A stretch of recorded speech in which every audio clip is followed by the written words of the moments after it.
Quel effet a eu le confinement sur les filières pommes de terre en France? Ce qui est certain, c'est que toutes les productions n'ont pas été égales face à la crise.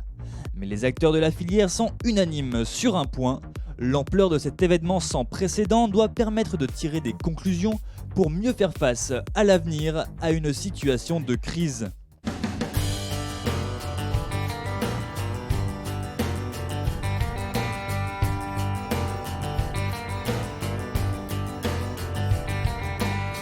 La fermeture des restaurants, cantines et globalement de la restauration hors foyer a, par ricochet, provoqué une accumulation de stocks chez les producteurs de pommes de terre. Mais est-on aujourd'hui capable de les quantifier? C'est pas évident parce qu'en fait, on n'a pas des déclarations comme ça, on ne connaît pas l'ensemble des producteurs. Donc, on a travaillé par estimation entre ce qu'on connaît habituellement, ce qu'on a l'habitude de vendre, ce qu'on a l'habitude de transformer. Donc, on peut dire aujourd'hui qu'à partir du mois du 15 mars jusqu'à la fin de la campagne, on estime entre 400 et 450 000 tonnes de pommes de terre qui auraient dû servir à la transformation en France et en Belgique et qui n'auront pas été transformées.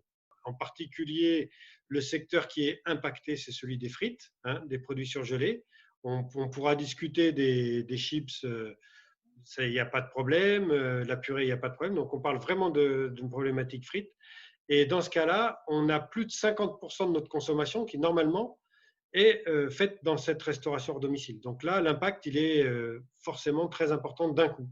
Le mot crise semble donc adapté pour qualifier cette période vécue par les producteurs de pommes de terre.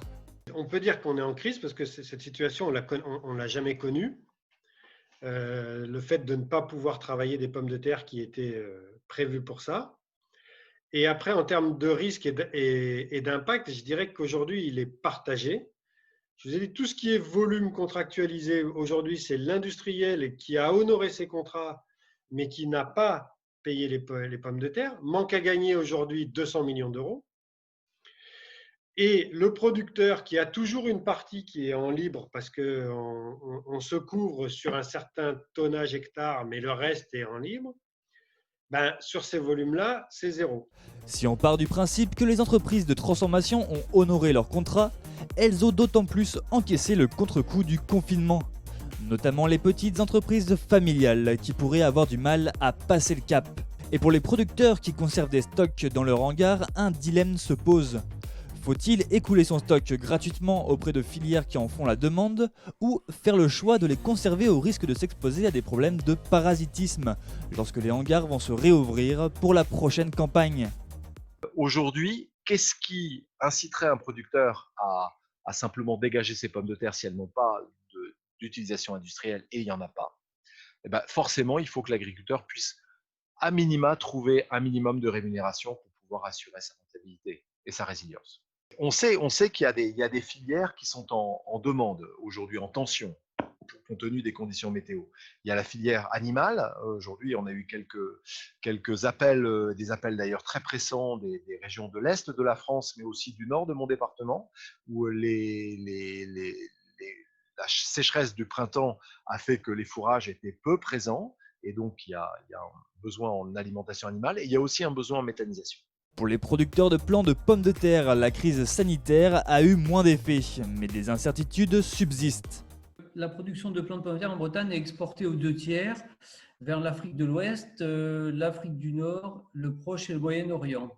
Et à l'époque où le confinement s'est prononcé, la majorité des exportations étaient déjà réalisées. Donc, il y a eu assez peu d'impact. L'impact essentiel de l'année était dû aux grèves sur les ports et le manque de moyens de transport. Le point d'interrogation du moment, c'est le paiement des plants livrés en Afrique du Nord et Moyen-Orient. Vous comprenez qu'avec des difficultés en termes de confinement sur place, la chute ou l'arrêt total du tourisme font que le marché de la pomme de terre est très lourd dans certains pays, en particulier en Tunisie, faute de touristes.